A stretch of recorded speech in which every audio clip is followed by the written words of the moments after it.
ठीक है। ভাই কেরাম আছো? কি খবর? তো ভাই ভালো টালোই আছে। তোমার কি খবর? এই তো ভাই ভালোই আছি। তোমাকে একটা কথা বলার ছিল ভাই।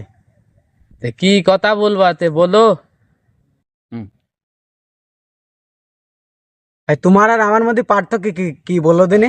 তোমার আর আমার পার্থক্য কি আছে? একই গ্রামের ছেলে, তুমি নাই একটু বড় লোক, আমি নাই গরিবই হলাম। হুম, তুমি তো বোঝোনি বাবু, ব্যর্থ হয়েছো। তুমি দোকানদার আর আমি হলাম খরিদ্দার। হুম হুম, আমার তো দোকান নেই, বাজারেও তো দোকান নেই, আবার গ্রামেও তো দোকান নেই, তা আমি আবার দোকানদার হলাম কিভাবে? জি, তুমি হচ্ছে গিয়ে দোকানদার আর আমি খরিদ্দার। আমি কিনি, আমার কাছেই তো কিনি। তার মানে তুমি দোকানদার আর আমি খরিদ্দার। হুম।